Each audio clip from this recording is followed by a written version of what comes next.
there's two parts of the book. The first part is to convince people that shouldn't need to be convinced, but to convince people that there can't be a Palestinian state. And unfortunately, right now, around the entire world, whether it's the UN or America or anywhere else, the only resolution anybody talks about is the two-state solution, which would involve creating a Palestinian terror state. So the first part of the book is you can't do that. Why can't you do it? Because we tried it. Mm-hmm. It didn't work. I mean, 18 years ago, Prime Minister Sharon evacuated all the Jews from Gaza. There hasn't been a soldier with a boot on the ground in Gaza since after October 7th. Mm-hmm. 18 years. They were given billions of dollars by, unfortunately, America, other than Trump, as well as the UN, as well as Europe, as well as the Gulf. What do they do with all the money? It's the same beachfront as Tel Aviv, mm-hmm. right? Western-facing, sunset on the Mediterranean. They could have built hotels. They could have built schools, infrastructure, roads. They took all the money. First of all, the people elected Hamas. Hamas didn't take it over. They were elected. Yep. They elected Hamas, then proceeded to create 350 miles of terror tunnels and weapons of mass destruction fired indiscriminately at Israeli civilians. That's the first attempt at a Palestinian state. Complete failure. It's a crazy world, crazy world. Somebody's gotta have to save you.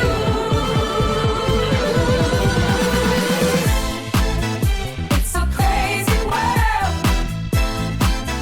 It's a crazy world. Somebody's gotta have to save you.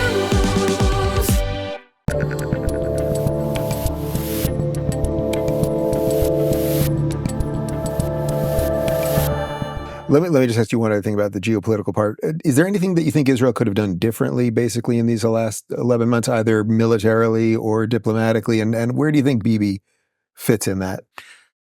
Look, I think, leaving aside the criticism, the well-deserved criticism for what happened on that day. The failure, yeah. That was a failure.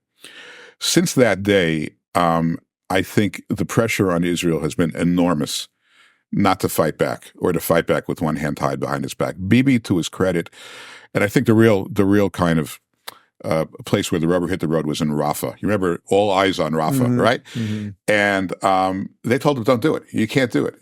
And you remember the Kamala Harris. I've read the maps. I've studied the maps. Yeah, by the way, I could have written that map on a napkin. Yeah. That's how complicated the map is. Yeah. But I've studied the maps. You can't do it. Yeah. And he said, "Look, we're going to do it." And he moved out the population. There weren't inordinate, casualties. Had he not done that, firstly, he rescued 6 hostages as a result of that. And they discovered the smuggling routes from Egypt. And if they didn't discover those routes, this would never end. So I think that, I'm not smart enough. Of course, there's things they probably could have done better in hindsight. But I think the only issue is it took too long. Yeah. Could it have done sooner? Look, they've got 350 miles worth of terror tunnels. Again, this is a criticism on the failure. They didn't understand how bad it was and what they were dealing with. And so to wipe out, Hamas, I say, had the greatest home court advantage in the history of ground warfare. There's no other place in the world which is that small with that kind of terror apparatus. So I think, What do you think is, Israel is so known for intelligence. And when I was there with you in May, again, before October 7th, we were walking around Jerusalem, and I kept saying to you that I could not believe that there were no soldiers on the streets because it felt so incredibly safe. We had, you're the ambassador. We had lunch in the middle of Jerusalem, in the middle of the day. Mm-hmm. But how is it possible that there was a security failure of this nature, even as it relates to just cement getting in? What did they think was happening with the cement? It's I don't think there's an excuse. I think it was a certain level of, collective arrogance. They're focusing on intercepting missiles going 1,000 miles an hour. A bunch of physics, PhDs were running the military. A very important part of the military. But, they neglected the offensive line. Mm-hmm. They didn't block and tackle because they thought that was kind of beneath them. We got people who were afraid of us. It was arrogance. And look, 9/11 was achieved with a bunch of box cutters, right? it's the little things. I always tell people, I think it's the little things that get you, mm-hmm. because, you tend to ignore them. And Israel clearly took their eye off the ball on the blocking and tackling. I just hope that they'll never do it again. I'm sure they'll never do it again, but usually painful lesson. So let's shift to sort of going forward, because we've done a bunch of what's happening now and a little bit of the past. It says the last best hope to resolve the Israeli-Palestinian conflict. I guess I'm going to give away probably the ending of the book, but do you think there is actually a resolution of the conflict? Well, I'd like to think that any conflict can ultimately get resolved if you just think hard and come up with the right solution. I mean, I don't want to accept failure as being inevitable here. There's two parts of the book. The first part is to convince people that shouldn't need to be convinced, but to convince people that there can't be a Palestinian state. And unfortunately, right now, around the entire world, whether it's the UN or America or anywhere else, the only resolution anybody talks about is the two-state solution, which would involve creating a Palestinian terror state. So the first part of the book is you can't do that. Why can't you do it? Because we tried it. Mm-hmm. It didn't work. I mean, 18 years ago, Prime Minister Sharon evacuated all the Jews from Gaza. There hasn't been a soldier with a boot on the ground in Gaza since after October 7th. 18 years. They were given billions of dollars by, unfortunately, America, other than Trump, as well as the UN, as well as Europe, as well as the Gulf. What do they do with all the money? It's the same beachfront as Tel Aviv, right? Western-facing, sunset on the Mediterranean. They could have built hotels. They could have built schools, infrastructure, roads. They took all the money. First of all, the people elected Hamas. Hamas didn't take it over. They were elected. Yep. They elected Hamas, then proceeded to create 350 miles of terror tunnels and weapons of mass destruction fired indiscriminately at Israeli civilians. That's the first attempt at a Palestinian state.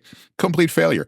The other side of Israel, in the West Bank, or Judea and Samaria, as I refer to it, the Palestinian Authority has control over almost half of the West Bank, 40% of it.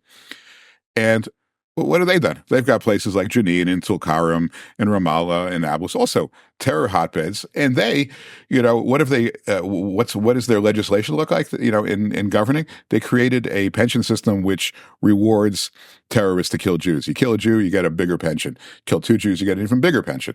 You kill Jews and you die in the act. Don't give the Democrats any ideas.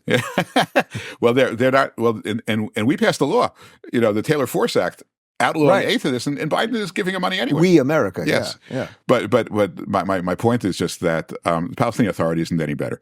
So we're not going to have a two-state solution that works, and we got to think of an alternative. So that's what the other part is. The alternative is one Jewish state. Let Israel take over full sovereignty over Judea and Samaria, including all the Arab communities. Now, why should they do that? Okay, the first reason is the only people in the region who have any track record of empowering an Arab minority is Israel, right? 20% of Israel is Arab. Israel has got about 5 or 6 elite universities. More than 20% of the students are Arab. Christian Arabs actually have a higher standard of living in Israel than the Jews. Arabs in Israel have ascended to the heights: commerce, business, law, medicine. I mean, they do great. They have the best standard of living anywhere in the Middle East. A dear friend of mine who's an Arab Muslim is the former chairman of Bank Leumi, the largest bank in Israel. Okay, so Israel knows how to do this. That's not number one. Number two, I won't go into this in detail in the book, but legally, I mean, the American position legally for many years has been this land belongs to the Jewish people. They have a better claim to it than anybody else, right? And then the third thing is something which some people care about, some people don't, but I care about it, and so I'm gonna write about it. 20 million Bibles get purchased every year in the United States. 2,000 copies of the Bible are sold every hour. I'd be thrilled with this book, to get like a tiny percentage of that. I'll see what I can do for you. Link down below, don't worry. But the Bible, the covenants of God to Abraham, Isaac, and Jacob, were that this land that we're talking about, this land, the West Bank, would be the Jewish people's forever. The prophecies of Ezekiel, Isaiah, Jeremiah, are all that the Jewish people would return to this land. This land is the high ground of the land of Israel. It's been inhabited by Jews for 3,000 years. Why? Because it's high. Because it's where they can defend themselves. And the places: Hebron, Bethlehem, Shiloh, Bethel. I mean, Shiloh and Bethel. Every state in America has a Shiloh and a Bethel, right? No. Because of its biblical significance. So this is the land that should be Jewish. And by the way, Israel will be the only country with sovereignty over this land that will protect these holy sites, not just for Jews, but this is also of enormous value to people of the Christian faith. 2,000 years worth of Christian history is in these hills as well. So if you want to protect this area, to preserve this area, to preserve the biblical majesty of this territory, again, it needs to be under Israeli sovereignty. So my view is that Israeli sovereignty over this territory, these territories referred to now as Palestinian territories, is a win-win for all. It's good for Israel. Israel will make it secure and safe. It's good for the Palestinians. Israel will make it prosperous with human dignity and opportunity. It's good for the world because the biblical sites will be preserved, made available to all. And nobody wants to talk about this. This is people will say I'm a colonizer, I'm an annexationist, this is the best outcome for the Palestinians, not just for the Jews. If you're looking for more enlightening conversations about international issues, check out our international playlist. And if you want to watch full interviews on a variety of topics, watch our full episode playlist, all right over here. And to get notified of all future videos, be sure to subscribe and click the notification bell.